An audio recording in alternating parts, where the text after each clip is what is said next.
When it comes to beating Pokemon games in a single sitting, many people think of speedruns that go straight to the end of the game by any means necessary.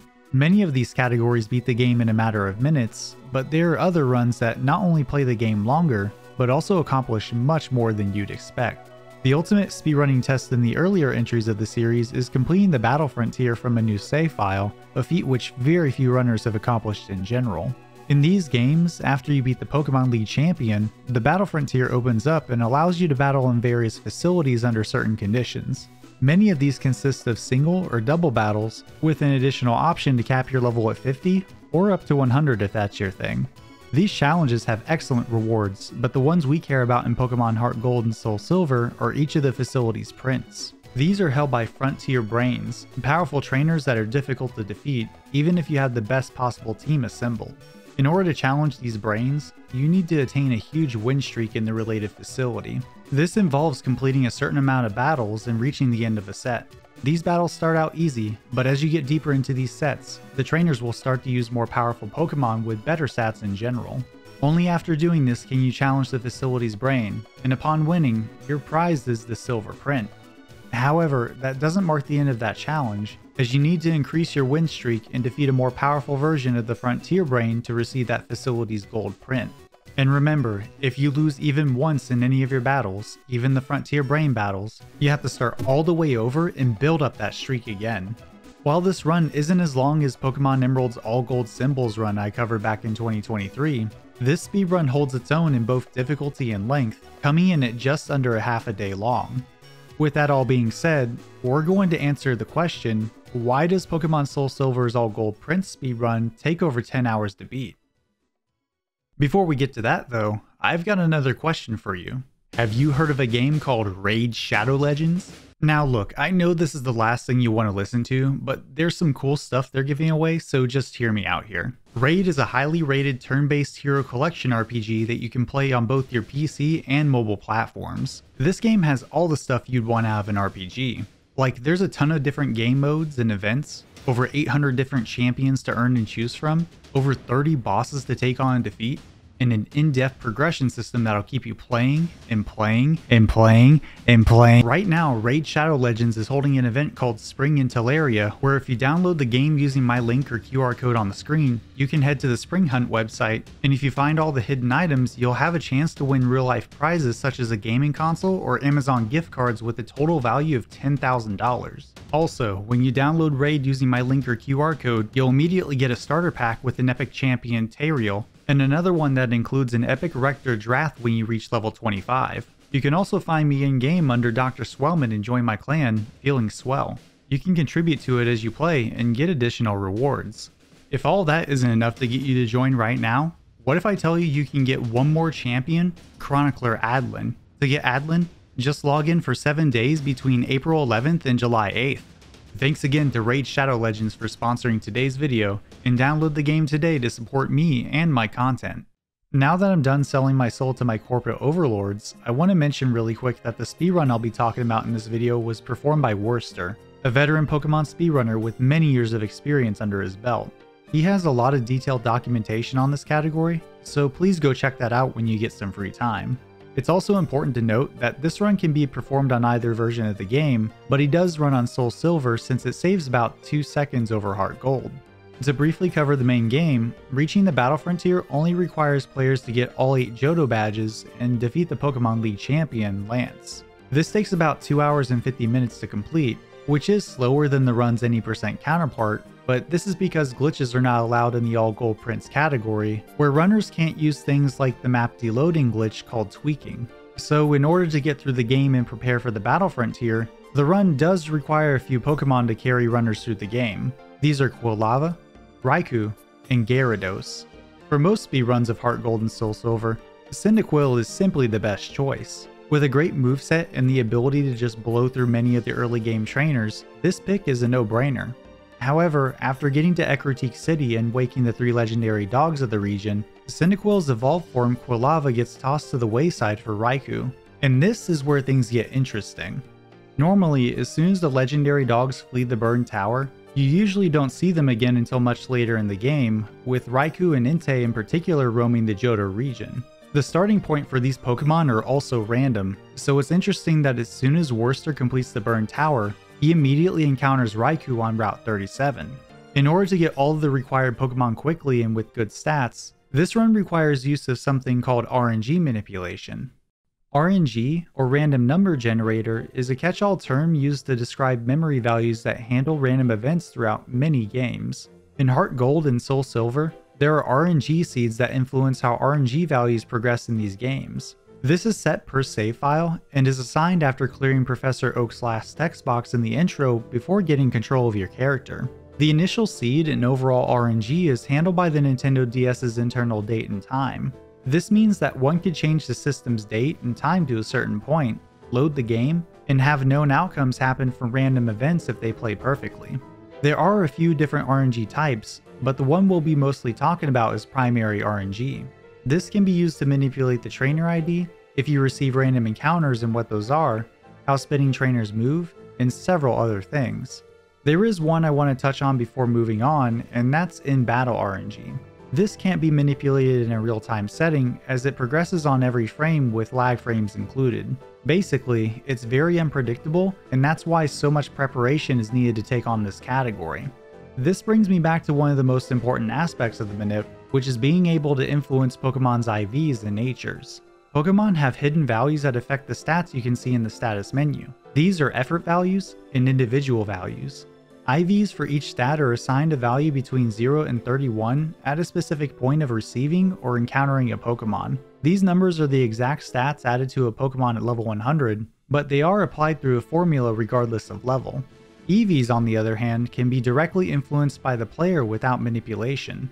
In Generations 5 and earlier, the Pokemon starts out with 0 EVs with a maximum possible of 255 in that single stat, and a 510 point maximum between all the Pokemon stats. At level 100, every 4 EVs in a stat translates to a 1 point increase to the Pokemon stat. Obtaining EVs are actually pretty simple too. When a Pokemon gets experience in battle, the Pokemon that was defeated determines which stat gets the EVs and how many are obtained. Natures are also assigned to Pokemon at the same time IVs are, and influence stats in a different way. Most natures will have a stat that has enhanced growth, and one that has hindered growth. At level 100 for these stats, this accounts for a 10% increase in the buff stat and a 10% decrease in the debuff stat. There are some natures that increase and decrease the same stat as well, cancelling each other out and having no effect on the Pokemon. Before Werster's run starts, a clock manip is set up for Cyndaquil to have these IVs, while also having a rash nature, which increases special attack and decreases special defense. Now, while specific EV training isn't done in this run, Werster manipulates Pokerust for Cyndaquil, an incredibly rare status that causes Pokemon to obtain double the EVs when they're earned. Manip is also done to set the trainer ID in such a way to match up with the lottery in Goldenrod City, letting Werster get a Master Ball just before the 3rd gym, which brings me to my next point about RNG. Primary RNG also influences when and where you can get your Pokemon encounters. This is used in Werster's run to avoid random encounters all the way up to Violet City, but there's a more important use for it when the legendary dogs start roaming. By performing a clock minute before the Burn Tower basement scene, you can manipulate the Raikou to be the very next encounter in Route 37. Werster does this and uses the Master Ball he obtained from the lottery to instantly catch Raikou. This Raikou comes with these IVs, along with a modest nature, increasing its special attack and decreasing attack. Raikou also gets Pokerust shortly after getting it, allowing it to reach its max stat potential as early as possible.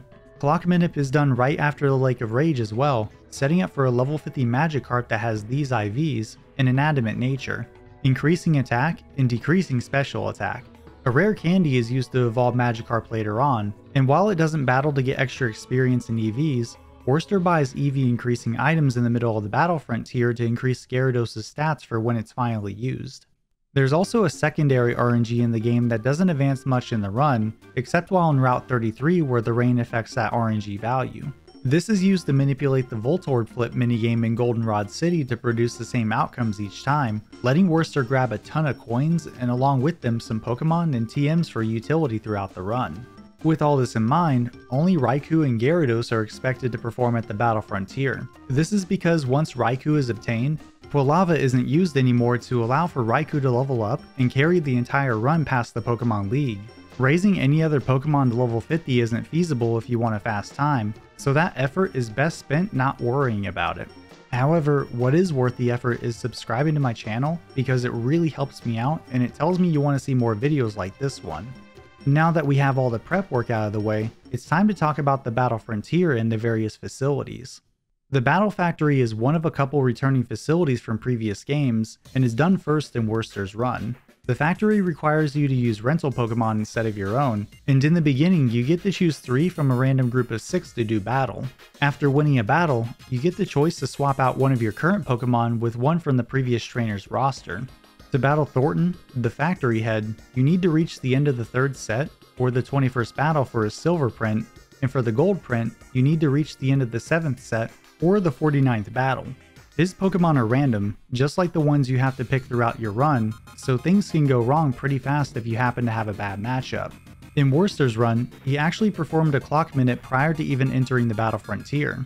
The Pokemon that you can rent and battle in the factory are determined by the primary RNG, so this gave him a favorable listing of Pokemon to start out with and battle against. But that's not all he did to make the battles go in his favor. There's a rule in the factory that prevents 2 Pokemon that are the same, or 2 Pokemon that have the same held item from appearing on the same team, and this also applies to the opponent's team. Werster was able to use this to breeze through the main sets of the factory with pretty much no problem. Finally, Werster picked level 50 for this facility as the battles go by much faster compared to doing the level 100 version of the factory, along with the trainer difficulty starting at a lower point with level 50. In the silver print battle, Thornton had a Houndoom, Machamp, and Toxicroak, all with 12 IVs in each stat. This battle was pretty simple and he had no issues here. For the gold print battle, Thornton came in with the Dugtrio, Abomasnow, and Crobat, all with 31 IVs in each stat. This battle came a little closer to Werster losing, but thankfully he managed to make it through.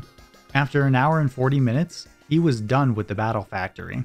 With one of the most difficult facilities out of the way, we move on to a much easier facility, the Battle Hall. The premise of this facility is that the battles are only 1v1, meaning you only can take one Pokemon to the hall to do battle. It's also important to note that this facility does allow for held items when some do not.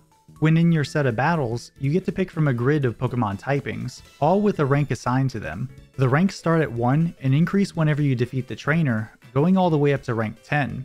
The opponent's Pokemon levels also go up along with the ranks, starting well below the Pokemon you battle with and going all the way up, matching your level in the later ranks and sets. This is also one of the facilities where you don't get a choice in the level, you just enter with a Pokemon and the level scales up like I mentioned. In order to maintain your streak, every battle has to be done with the same Pokemon. If you try to use a different Pokemon and battle through the hall, your streak will be reset. So it's important that you choose a Pokemon that you know can sweep through the entire facility.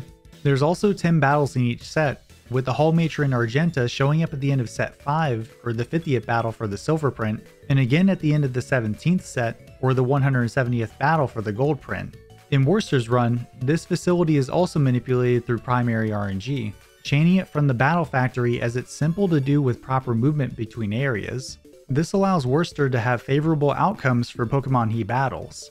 In the silver print battle, Argenta has a Lapras with 31 IVs in each stat. For the gold print battle, she brings a Feraligatr with 31 IVs in each stat. Raikou one-shots both of these fights by using Thunderbolt. While the Battle Hall takes longer to complete than the factory, the lack of difficulty makes it pretty much a breeze. Now the next gauntlet that Werster takes on brings us back to the normal 3v3 Pokemon battles, but has some unique quirks of its own. The Battle Castle is the 3rd facility in the Battle Frontier run and features mechanics that test your ability to manage resources that you're given. The castle has an unfortunate quirk where your Pokemon don't get healed after each battle, unless one is fainted, and then it'll be revived with 1 HP. It's also important to note that you can't bring your own held items into the facility.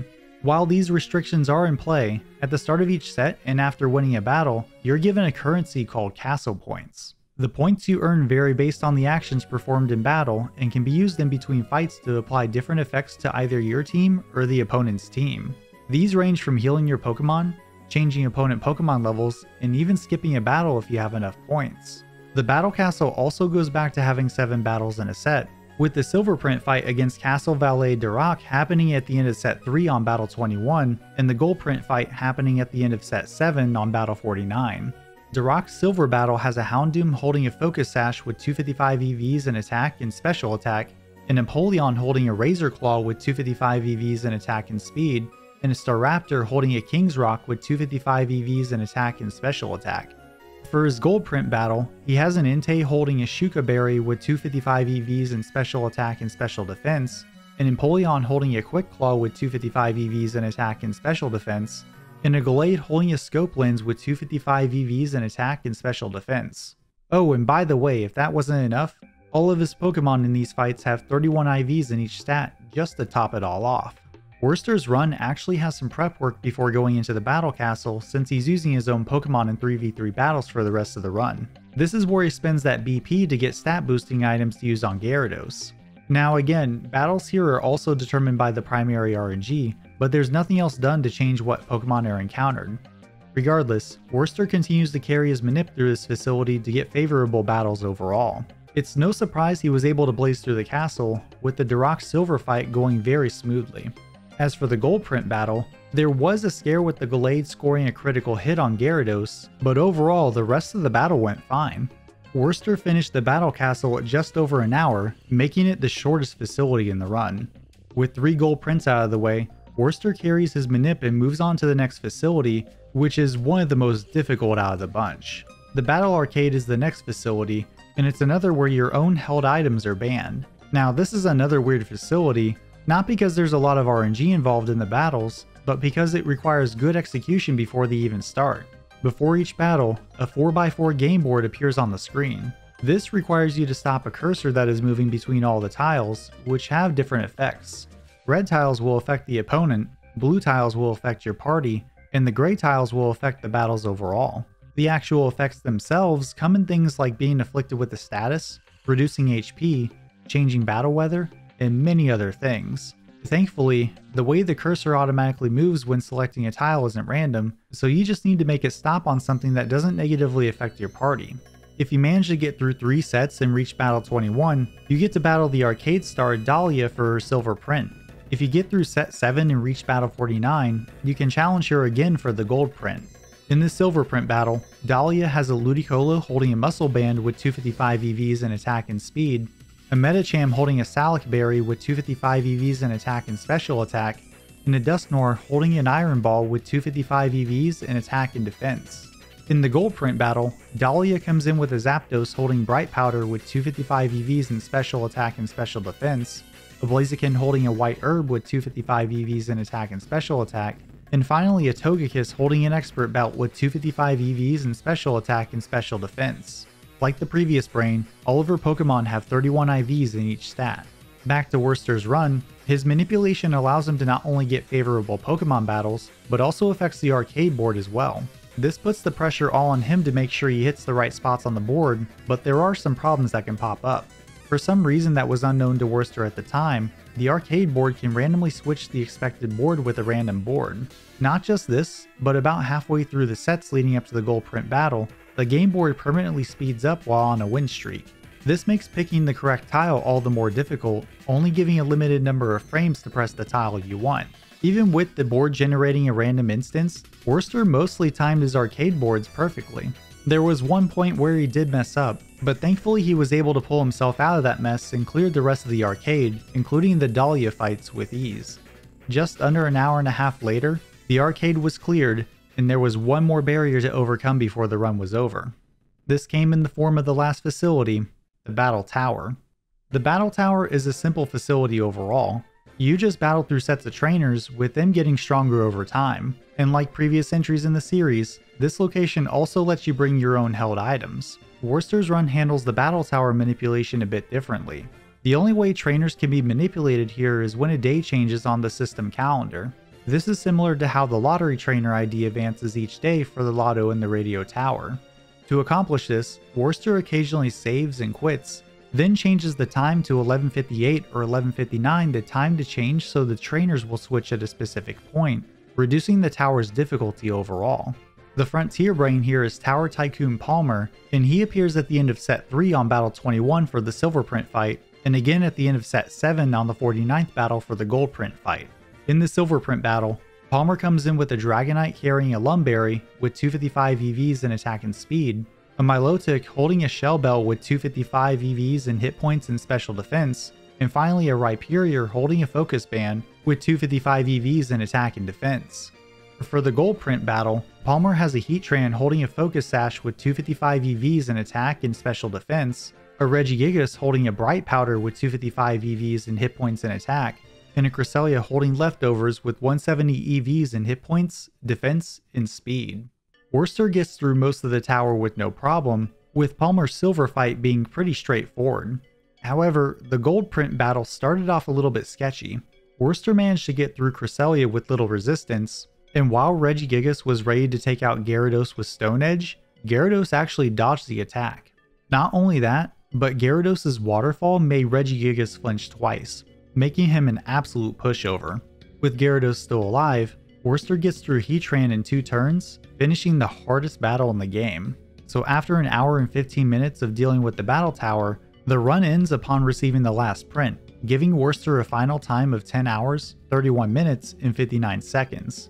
Not only is this an incredible time, but something even more amazing I need to mention is the fact that this run is deathless.